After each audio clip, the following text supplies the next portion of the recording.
If not machine, a man. Skynet sees humans as its biggest threat. While it began as a military project and brainchild of Miles Dyson, Skynet's creator, the AI soon took evil turns and pretty much became humanity's worst enemy, whose singular agenda was the extinction of humans. But ChatGPT can only give cooking recipes and not cook food. Likewise, an AI cannot kill people. It needs hardware. It needs tangible components. Much like any other computer software, it needs stuff like a CPU to run. And that's what mainframe in the title of the video basically means. Then there's the various deadly physical embodiments. So yeah, in this video, this is what we're going to discuss. But before I begin, please consider subscribing to us. It may be a small click for you, but for us it means a lot. And now let's begin.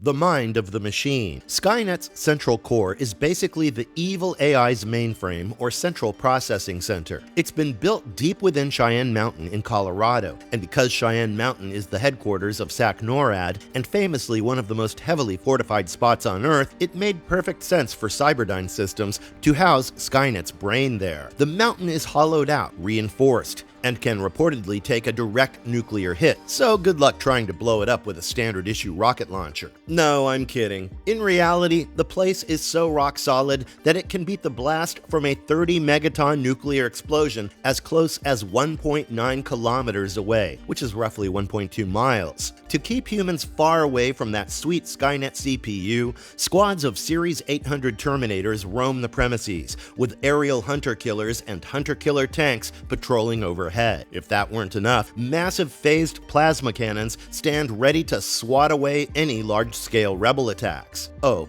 and this bit here is purely fictional, but wouldn't it have been cool if actual T-800s guarded the place? I don't know, maybe Tesla can come up with something. With all that's already going on, that stuff would be wild, but I'll refrain from making this too political. Moving on. Deep underground in the main complex is the central core itself. According to some hush-hush intelligence the Resistance managed to intercept, this massive core might be fueled by a cold fusion reactor, which gives Skynet all the juice it needs to operate. Knocking it out would cripple Skynet entirely, which is why it's guarded by one monstrous T-1 million. So far, no rebel strike teams come back from trying to blow it up. When you jump across different timelines, the location of Skynet's central core can vary. One version, seen in the Terminator Dawn of Fate, has the Resistance storming Cheyenne Mountain, with Kyle Reese personally wrecking Skynet's primary processor core, at least until Skynet reboots on some failsafe server. Another timeline, connected to Rise of the Machine, reveals a major Skynet installation 2,000 feet below Navajo Mountain near the Continental Divide. But that Skynet is a distributed network, meaning it spread itself across the entire internet like a virus, so blasting just one site on Judgment Day wouldn't stop it. Then there's the T2 saga timeline, where the Skynet core lurks at Skynet Hub in Nebraska. In Terminator Salvation, we learn about a Skynet central core in Colorado, plus a big surface base in the shell of San Francisco. The remains of the Golden Gate Bridge keep folks from strolling in, so you'd better have an air unit or a real good sense of balance on steel girders. The Resistance eventually nuked that facility in 2018. One more change happens in the so-called Resistance timeline. At first, the central core is hidden under Griffith Observatory, but thanks to a time-hopping T-850, Skynet learns about a coming rebel attack and moves the real core to a safer location, likely back to Cheyenne Mountain. It then uses the observatory location as a decoy, so when the Resistance discovers the site through a hijacked satellite, they swarm in. Just as Skynet planned, the rebels get hammered by extra units and a missile strike, wiping out almost all of them. Only Jacob Rivers survives. Thanks to help from a future version of himself, time travel is wild, Jacob snags the true coordinates of Skynet's real central core. He hands that intel to John Connor, who sets up simultaneous attacks. One on Skynet's time displacement equipment facility, the other on the newly revealed central core, finally ending the war once and for all. The Outdoor Unit, Skynet Satellite. Skynet Satellite is a system that, in certain timelines, literally becomes Skynet's safe haven in orbit. It's basically a satellite that can spy on any license plate on Earth and check out folks through windows with thermal vision. If that's not enough, it can even launch attacks from space. Kinda creepy if you ask me, but we know how world governments spy on people. Just look at that witch of a software called Pegasus. In the Terminator 2029, Skynet's big brain sits in the so-called Skynet Orbital Platform, also known as Skynet Central Command. The Resistance eventually sends a missile to blow it to bits. In the RoboCop vs. the Terminator timeline, which, by the way, is an awesome comic, so in that timeline, Skynet starts out as an orbiting defense system. RoboCop travels back to the present day to take it down before it gains self-awareness. He ends up destroying that orbiting satellite and briefly wiping Skynet off the map. Terminator Dawn of Fate has more to offer. The Resistance attacks Cheyenne Mountain to wreck Skynet's central processor, with Kyle Reese leading the charge. But right before meltdown, Skynet contacts an orbiting satellite to trigger a failsafe that uploads itself to a new place, probably Los Angeles, because why not keep it interesting? Jump to the Rise of the Machines timeline. By 2004, or 2003 in Kyla's world, Skynet is online and controlling multiple satellites. The TX quickly taps into them to find the data it needs. Meanwhile, the Terminator RPG refers to them as HK satellites, also called HK Sats or Cyberdyne Series S platforms. In T2 3D Battle Across Time, Skynet Satellite morphs into a standard satellite sporting Skynet on its solar panels. A deleted scene in Terminator 3 shows it, and the novelization mentions it as well. Finally, in the Salvation timeline, Skynet uses a satellite-based link to command Terminators on the battlefield, and it can't be jammed, because if there's one thing Skynet hates, it's losing control of its army. Metanode. Metanode is a heavily tweaked version of T-800 Infiltrator that holds Skynet's most crucial data and basically acts as its AI core. It's a Terminator whose memory chip contains everything Skynet needs to keep murdering humanity. Before the Resistance blew Skynet's orbital platform to bits, the AI pulled off quite a feat. It performed a core dump of vital files into this metanode, then booted it back to 1984 as a doomsday backup plan. Upon arrival in 1984, the metanode went into orbit, right where Skynet had been in 2029. With zero propulsion, it quickly fell out of the sky and crash-landed in the Gobi Desert on August 7, 1984. Despite that rough landing, it somehow made its way to Cyberdyne Systems Laboratory in Cheyenne Mountain, Colorado. By providing advanced future tech know-how, it sped up Skynet's entire development cycle, giving the AI a huge head start on wiping out mankind. The metanode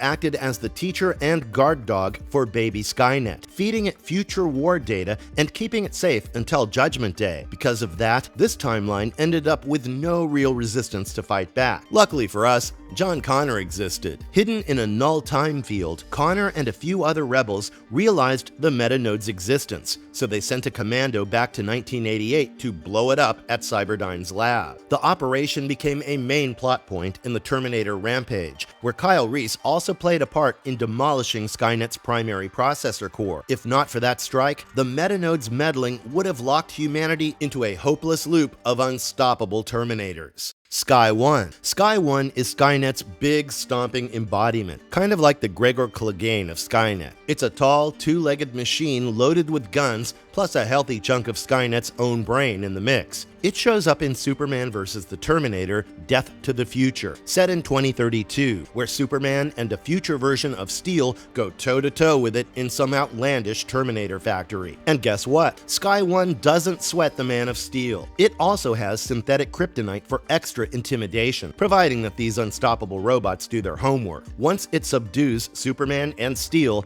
Sky One tries to download all the info from their heads, hoping to speed up the Omega Point project, a scheme that would let machines run Earth unopposed. But we're talking about Superman, so you know things won't wrap up that easily. Steel manages to slip free, then helps Superman out of those high-tech chains. Before Sky One can gloat about its unstoppable future, Superman fries the behemoth with a blast of heat vision. Even half broken, Sky One won't shut up. It rants about how the machines are still destined destined to rule, but ironically, that speech gives Superman the idea that if the robots have some omega point, then maybe humans can create their own version to outsmart or outpower the machines entirely. That plan ends up dealing a fatal blow to Skynet's aspirations. So ironically, Sky One's final monologue sparks the undoing of its entire mechanical uprising.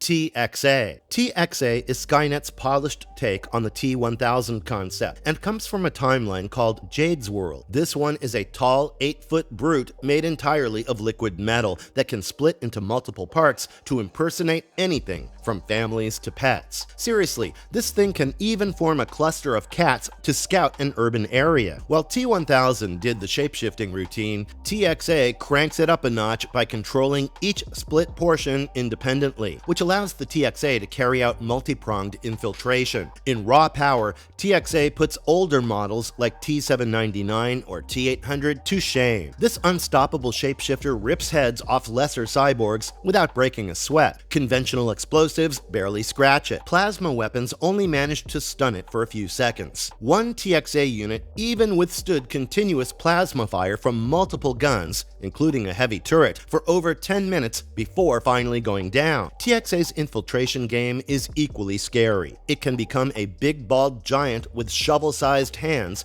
or morph into a few individuals plus a vicious dog. Then there's the cat-like form that pairs insane speed with razor-sharp claws. If that's not enough, it can slip bits of itself into human hosts, rewriting their brains so they serve Skynet. This witch of an AI model process allows TXA to spread its influence by effectively possessing humans from within, all while analyzing their nerve fibers to learn anything Skynet wants to know. As far as the combat tactics are concerned, the TXA usually splits into at least 2 lumps of living metal, maybe more. Each chunk can handle a different angle of attack, and once the dust settles, TXA reabsorbs memories from the unlucky dead to gather fresh intel.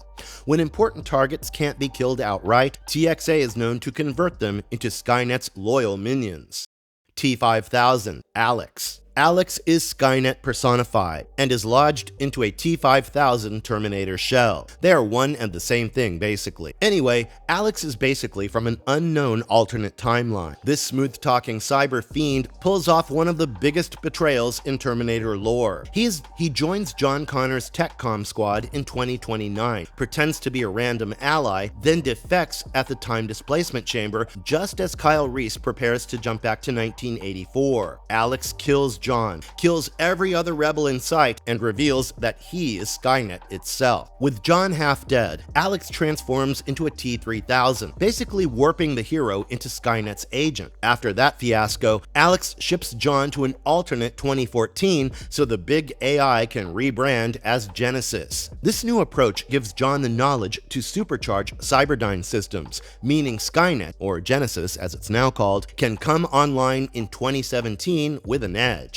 By the time we reach that year, Alex's influence seeps into the AI's code so thoroughly that the holographic face of Genesis looks just like him. The T-5000 body might be from the future, but its cunning push in 2017 is how it cements Skynet's rise once again. Terminator fans know the usual routine is to blow up a main core or melt down a factory to halt Skynet for good, but Alex breaks tradition by surviving the events of Terminator Genesis. He's also the first major villain Terminator who doesn't get obliterated at the end of his big screen debut. The original T-800, T-1000, TX, T-RIP, T-1000, and Rev-9 all get destroyed in their respective films, but Alex slinks away in some mysterious time limbo or hidden AI domain. So yeah, that was all in this one, guys. And if you like our content, don't forget to leave a like and subscribe to us if you haven't already. Have a good one and be safe. Thanks, everyone.